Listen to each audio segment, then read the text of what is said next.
Hello dear students, welcome to the channel. I hope you all are fine and doing well. Class 7th R S Aggarwal mathematics का chapter 2 fraction solve किया जा रहा है। Last class में हमने exercise 2b के question 8 तक solve कर लिए थे। आज हम क्वेश्चन नंबर 9 से सॉल्व करना शुरू करेंगे। क्वेश्चन नंबर 9 में दिया है 9 boards are stacked on the top of each other. The thickness of each board is 3 2 by 3 centimeter. How high is the stack. Stack का मतलब होता है ढेर लगाना, एक के ऊपर एक रखना। तो इस तरह से 9 बोर्ड्स जो हैं, जैसे ये बोर्ड नंबर 1 2 3 4 5 6 7 8 9 क्वेश्चन में दिया है कि 9 बोर्ड्स को एक के ऊपर एक इस तरह से रखा गया है और सभी की थिकनेस कितनी है, मतलब यहाँ से यहाँ तक ये जो थिकनेस है वो दी है 3 2 बाई 3 सेंटीमीटर। ऐसे इसकी भी यही होगी। तो ये टोटल जो यहाँ से लेके यहाँ तक की हाइट है वो कितनी होगी, तो यहाँ तक की हाइट क्या है 3 2 बाई 3 सेंटीमीटर। ऐसे ही इसका 9 टाइम्स हमको हाइट में मल्टीप्लाई करना होगा तो टोटल हाइट आ जाएगी। स्टैक की जो टोटल हाइट है वो पता चल जाएगी कि स्टैक कितना हाई है। तो एक बोर्ड की हाइट जो भी है ऐसे 9 बोर्ड की हाइट में मल्टीप्लाई कर देना है तो पूरे स्टैक की हाइट पता चल जाएगी। तो ये सॉल्व करते हैं इसे। यहाँ हम लिखेंगे thickness of 1 board equal to 3 2 by 3 centimetre, thickness of 9 boards, क्योंकि 9 बोर्ड्स को एक के ऊपर एक इस तरह से रखा गया है तो स्टैक बना है। तो उसकी थिकनेस क्या होगी, जो एक बोर्ड की थिकनेस है उसका 9 टाइम्स, यानी 3 2 बाई 3 में 9 का मल्टीप्लाई करेंगे और ये वैल्यू किस में आएगी, जब एक बोर्ड की थिकनेस सेंटीमीटर में है तो 9 बोर्ड की थिकनेस भी हम सेंटीमीटर में एक्सप्रेस करेंगे। अब देखिए यहाँ पर ये जो वैल्यू दी है ये मिक्स्ड में दी हुई है तो इसे हम पहले कन्वर्ट करेंगे इम्प्रॉपर फ्रैक्शन में। 3 3 जा 9, इन 3 का आपस में मल्टीप्लाई करेंगे तो 9 आएगा और जो भी आएगा उसमें 2 ऐड करेंगे तो 11, 9 + 2 11, 11 बाई 3 इंटू यहाँ पर 9 है। यहाँ पे देखिए डिनोमिनेटर नहीं है तो जहाँ डिनोमिनेटर नहीं दिया रहता है तो फ्रैक्शन में लिखने के लिए क्या करते हैं, वहाँ पे डिनोमिनेटर 1 ले लेते हैं और ये सेंटीमीटर। अब देखिए यहाँ पर 2 फ्रैक्शंस का मल्टीप्लिकेशन करना है तो कैसे इनका प्रोडक्ट फाइंड करते हैं, product of their numerators upon product of their denominators, यानी 11 इंटू 9 अपॉन 3 इंटू 1। ये वैल्यू किस में आएगी, सेंटीमीटर में। अब देखिए 3 और 9 दोनों का एचसीएफ हुआ यहाँ पर 3, दोनों ही 3 से डिविजिबल है तो डिवाइड कर देते हैं। 3 1 जा 3, 3 3 जा 9। अब न्यूमरेटर में क्या है 11 इंटू 3, डिनोमिनेटर में 1 इंटू 1, तो डिनोमिनेटर में 1 इंटू 1 1 ही आएगा तो उसको लिखने की जरूरत नहीं है फाइनल आंसर में। न्यूमरेटर देख लेते हैं, 11 3 जा 33 सेंटीमीटर। ये क्या हुआ, ये 9 बोर्ड की थिकनेस है और यही क्या होगी, हाइट होगी स्टैक की, क्योंकि स्टैक ऐसे 9 बोर्ड से मिलकर बना हुआ है। तो आइए आंसर का स्टेटमेंट बना लेते हैं। क्वेश्चन की लास्ट लाइन में लिखा है how high is the stack, तो स्टैक इज 33 सेंटीमीटर हाई, ये लिख लेते हैं। Hence the stack is 33 centimetre high. ये क्वेश्चन नंबर 9 कंप्लीट होता है। आइए देखते हैं next question number 10। Rohit takes 4 by 5 minutes to make a complete round of a circular park. How much time will he take to make 15 rounds? Rohit को एक circular park के around 1 round complete करने में टाइम कितना लगता है, 4 by 5 मीटर। अगर वो इस सर्कुलर पार्क के चारों तरफ 15 राउंड्स कंप्लीट करता है तो उसे कितना टाइम लगेगा। तो एक राउंड कंप्लीट करने में जो टाइम लगता है 15 राउंड्स कंप्लीट करने में उसका 15 टाइम्स लगेगा। तो इसमें 15 का मल्टीप्लाई करेंगे तो 15 राउंड्स में कितना टाइम लगने वाला है वो पता चल जाएगा। ये सॉल्व करते हैं इसे। तो यहाँ हम लिखेंगे Rohit takes time to make 1 complete round. 1 complete round में रोहित को कितना टाइम लगता है या वो कितना टाइम लेता है, 4 by 5 minutes। शॉर्ट में MI लिख सकते हैं या पूरा लिखना चाहे तो मिनट से लिख दीजिए। अब ऐसे 15 राउंड कंप्लीट करने में कितना टाइम लगेगा? He will take time to make 15 rounds. तो जो 1 राउंड में टाइम लगता है उसका 15 टाइम, यानी उसमें 15 का मल्टीप्लाई करेंगे, और ये वैल्यू मिनट्स में थी तो ये भी मिनट्स में एक्सप्रेस करते हैं। अब यहाँ पे देखिए ये मिक्स फ्रैक्शन है, इसको इम्प्रॉपर में कन्वर्ट करते हैं। 5 4 जा 20, और जो ऊपर ये 4 लिखा उसमें ऐड कर लेंगे तो 24/5 इंटू न्यूमरेटर 15 बनाते हुए यहाँ पे डिनोमिनेटर 1 लिखते हुए उसको फ्रैक्शन बनाएंगे 15/1, और ये भी मिनट्स में आएगा। अब फ्रैक्शंस का मल्टीप्लिकेशन कैसे करते हैं? Product of their numerators upon product of their denominators. 24 into 15 upon 5 into 1, उनके न्यूमरेटर का प्रोडक्ट अपॉन उनके डिनोमिनेटर का प्रोडक्ट। ये भी वैल्यू मिनट में लिखेंगे यहाँ पर। अब देखिए 5 और 15 दोनों ही क्या है? डिविजिबल बाय 5 हैं। तो क्या करेंगे, इन्हें 5 से डिवाइड कर देंगे। 5 1 जा 5, 5 3 जा 15। तो डिनोमिनेटर में 1 इंटू 1 है तो उसको लिखने की जरूरत नहीं है। न्यूमरेटर देख लेते हैं। 24 इंटू 3, 24 इंटू 3 क्या होगा? 72 मिनट्स।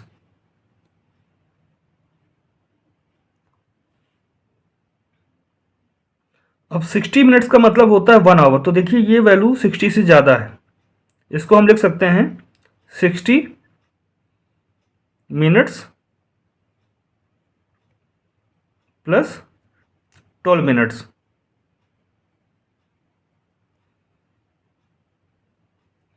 अब 60 मिनट्स क्या हो जाता है? इसको 1 आवर कहते हैं, तो 1 आवर हो जाएगा प्लस 12 मिनट, इसको साथ में लिख देते हैं 12 minutes.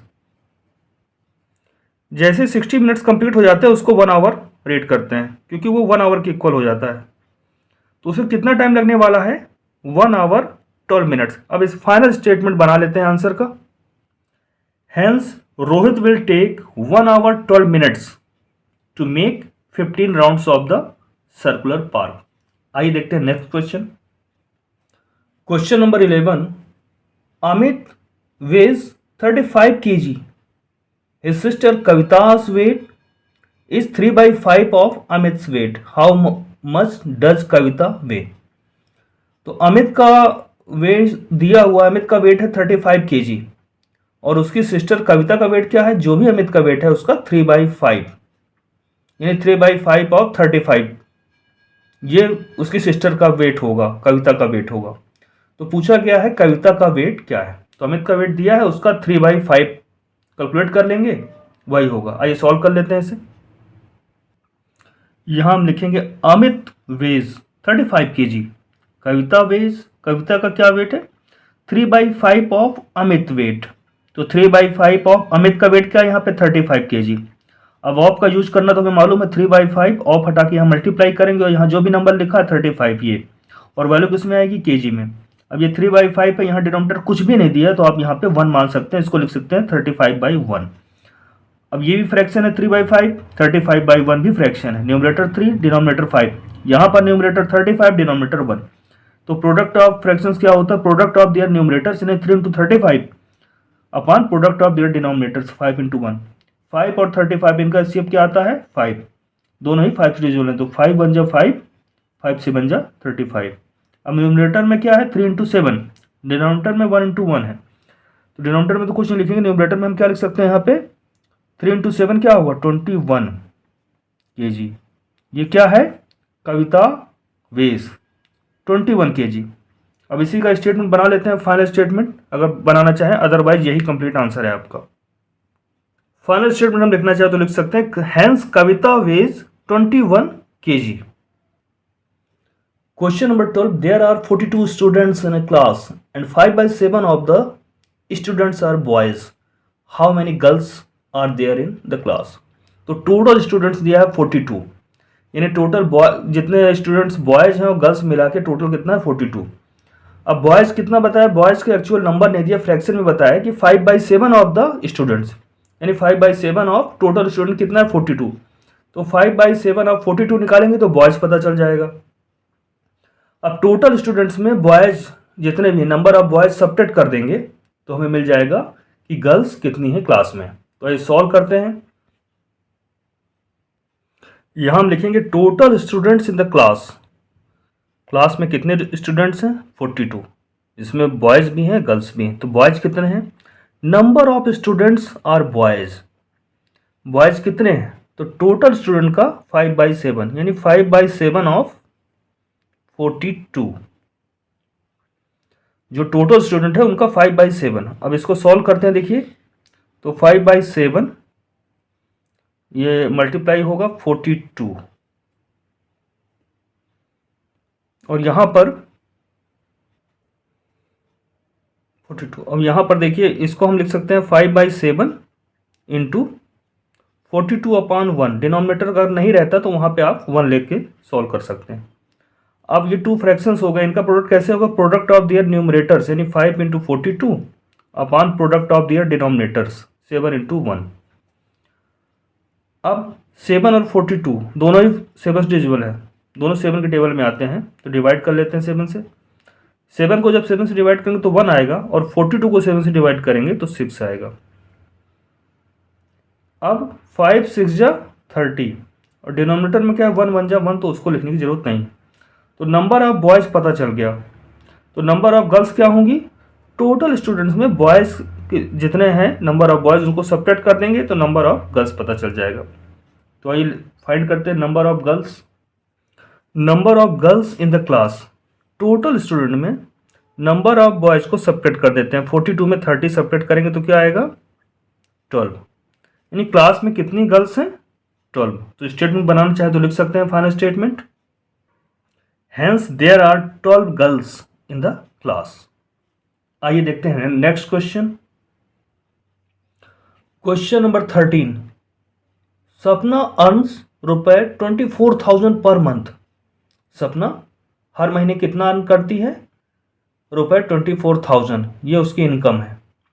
She spends 7/8 of her income, और जो भी उसकी इनकम है उसका 7/8 वो स्पेंड कर देती है। स्पेंड करना मतलब खर्च कर देती है, और जो बाकी बचता है deposits rest of the money in A bank. 7/8 of her income ये स्पेंड करने के बाद जो भी बचता है उसको क्या करती है, डिपॉजिट कर देती है बैंक में। How much money does she spends in the bank, how much money does she deposit in the bank each month, तो वो हर महीने कितना मनी डिपॉजिट करती है बैंक में। तो पहले पता करेंगे कि स्पेंड कितना करती है। यहाँ पे तो सिर्फ 7/8 दिया हुआ है ऑफ हर इनकम, तो यहाँ पहले पता करेंगे कि स्पेंड कितना करती है, और इनकम में जो भी स्पेंड करती है उसको सब्ट्रैक्ट कर देंगे तो ये पता चल जाएगा कि वो कितना डिपॉजिट करती है। तो ये सॉल्व करते हैं इसे। यहाँ हम देखेंगे सपना अर्न्स पर मंथ, सप्ताह की इनकम क्या है, वो पर मंथ कितना अर्न करती है, ₹24,000। शी स्पेंड्स पर मंथ, और वो हर महीने कितना खर्च कर देती है, स्पेंड कर देती है, वो कितना है 7/8 ऑफ हर इनकम। तो इनकम की जगह क्या लिखेंगे, ₹24,000। अब देखिए इसको ऑफ यहाँ पर जाएगा और यहाँ मल्टीप्लिकेशन का साइन आएगा, और ये 24,000 ऐसे लिख देंगे एज इट इज 24,000। ये वैल्यू रुपए में है तो ये भी रुपए में ही आएगी वैल्यू। अब ये रुपए में लिखेंगे इसको 7 इंटू, अब देखिए 7/8 ये फ्रैक्शन हो गया, और 24,000 अपॉन 1 तो ये भी एक फ्रैक्शन बन गया। तो फ्रैक्शन का मल्टीप्लिकेशन कैसे करते हैं, प्रोडक्ट ऑफ दियर न्यूमरेटर्स यानी 7 into 24,000 upon product of their denominators 8 into 1। अब 8 और 24,000 इनका एचसीएफ होता है 8, दोनों ही 8 से डिविजिबल है, तो 8 1 जा 8, और यहाँ डिविजिबल 24,000 को डिवाइड करेंगे तो आएगा 3,000। 3000 इंटू 8 क्या होता है 24,000। अब न्यूमरेटर में 7 इंटू 3000, डिनोमिनेटर में 1 इंटू 1 है, तो लिखने का कोई ज़रूरत नहीं डिनोमिनेटर को, क्योंकि डिनोमिनेटर में 1 आएगा।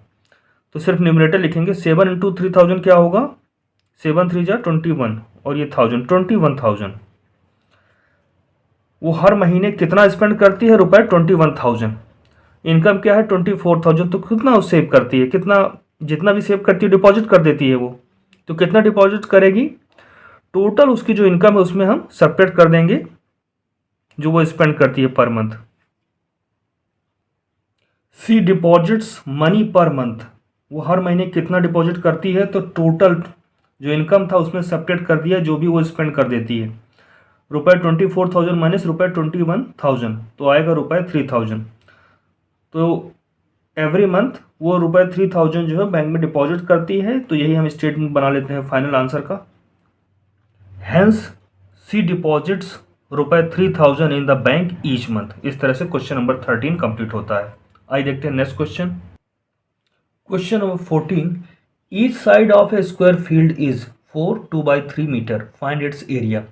तो हमें मालूम है स्क्वायर फील्ड का एरिया क्या होता है, स्क्वायर का एरिया होता है साइड इंटू साइड। तो साइड दी हुई है, साइड का उसी साइड में मल्टीप्लाई कर देंगे तो हमें एरिया मिल जाएगा। ये सॉल्व करते हैं इसे। Each side of a square field, side दी हुई है 4 2/3 metre. Area of square field क्या होगा, साइड इंटू साइड, ये फार्मूला होता है। तो साइड क्या है 4 2/3 इंटू 4 2/3। अब ये मीटर में है तो एरिया कैसे किस में होगा, मीटर स्क्वायर में। साइड सेंटीमीटर में होती तो एरिया किस में होता, सेंटीमीटर स्क्वायर में। अगर साइड किलोमीटर में दी हुई होती तो एरिया किस में लिखते हैं हम, किलोमीटर स्क्वायर में। तो एरिया मीटर स्क्वायर में हुआ यहाँ पर। अब देखिए यहाँ पर ये जो मल्टीप्लिकेशन परफॉर्म करना है, तो ये दोनों ही क्या फ्रैक्शन दिए, मिक्स। तो इनको पहले इम्प्रॉपर में कन्वर्ट करेंगे। तो 4 3 जा 12, 4 और 3 का मल्टीप्लाई किया 12 आया, और 12 में 2 ऐड किया तो 14, 14/3 इंटू 4 3 जा 12, 12 प्लस 2 14/3, सेम फ्रैक्शन था metre square.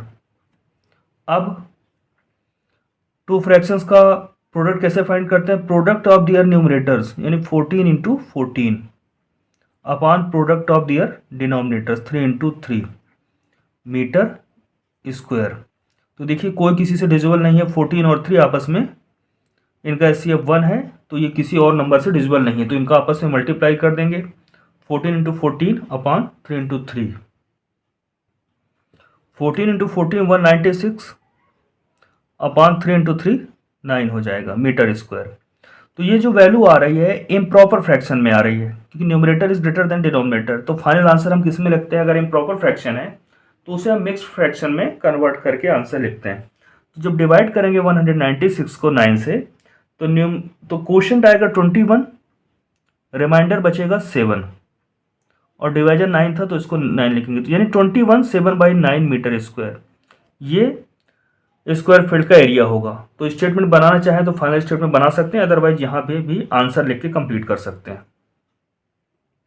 Hence area of the square field is 21 7/9 metre square. अब आइए देखते हैं क्वेश्चन नंबर 15, जो कि एक्सरसाइज 2B का लास्ट क्वेश्चन है।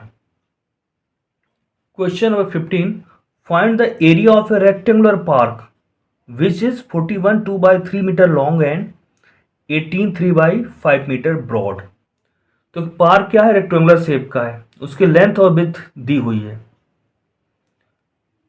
तो एरिया कैसे फाइंड करते हैं किसी भी रेक्टेंगल का, लेंथ इंटू ब्रेथ, ये फार्मूला लगा के। तो लेंथ ब्रेथ दिया है, इनका मल्टीप्लाई कर लेंगे, जो प्रोडक्ट आएगा वही रेक्टेंगुलर पार्क का एरिया होगा। ये सॉल्व करते हैं इसे। Area of the rectangular park find करना है, तो सॉल्व में क्या लिखेंगे, length of the rectangular park दिया है 41 2/3 metre, breadth of the rectangular park दिया है 18 3/5 metre. Area of the rectangular park क्या होगा, length into its breadth, length into breadth. अब देखिए यहां पर लेंथ क्या दिया है 41 2/3 मीटर, तो यहां सिर्फ लिखेंगे 41 2/3। ब्रेथ क्या दिया है 18 3/5। अब लेंथ और ब्रेथ मीटर में दी है तो एरिया किस में होगा, मीटर स्क्वायर में। तो मीटर स्क्वायर यहाँ बाहर लिखेंगे। तो दोनों ही फ्रैक्शंस यहाँ पर नेक्स्ट में इन्हें प्रॉपर में कन्वर्ट करेंगे। तो 41 3 जा 123 और उसमें 2 ऐड करेंगे तो 125 हो जाएगा, 125/3। ऐसे 18 5 जा 90, 90 + 3 93/5 मीटर स्क्वायर। अब हमें मालूम है कि फ्रैक्शंस का प्रोडक्ट कैसे फाइंड करते हैं, प्रोडक्ट ऑफ दियर न्यूमरेटर्स यानी 125 × 93 upon product of their denominators 3 × 5। इसको सॉल्व करेंगे। अब 3 और 93 दोनों ही 3 से डिविजिबल हैं, 3 1 जा 3, 3 31 जा 93। ऐसे 5 और 125, 5 1 जा 5, 5 25 जा 125। तो डिनोमिनेटर में 1 × 1 है तो ये नहीं लिखेंगे, न्यूमरेटर में 25 × 31 है तो इसे हम लोग सॉल्व करेंगे। तो यहाँ पर आएगा 775 और ये मीटर स्क्वायर है तो मीटर स्क्वायर लिखेंगे। तो रेक्टेंगुलर पार्क का जो एरिया होगा वो 775 मीटर स्क्वायर होगा। तो इसे स्टेटमेंट के फॉर्म में लिखना चाहें तो आप लास्ट में हम लिखेंगे statement, hence area of the rectangular park is 775 metre square. इसके साथ ही एक्सरसाइज 2 भी कंप्लीट होती है। एक्सरसाइज 2C हम लोग नेक्स्ट क्लास में सॉल्व करेंगे जो कि डिवीजन ऑफ फ्रैक्शंस पर बेस्ड है। तो अभी तक एक्सरसाइज 2A कंप्लीट किया हमने, एक्सरसाइज 2 भी कंप्लीट हो गया है। तो जो भी पढ़ाया गया है इनको रिवाइज करिएगा और अपना ध्यान रखिएगा।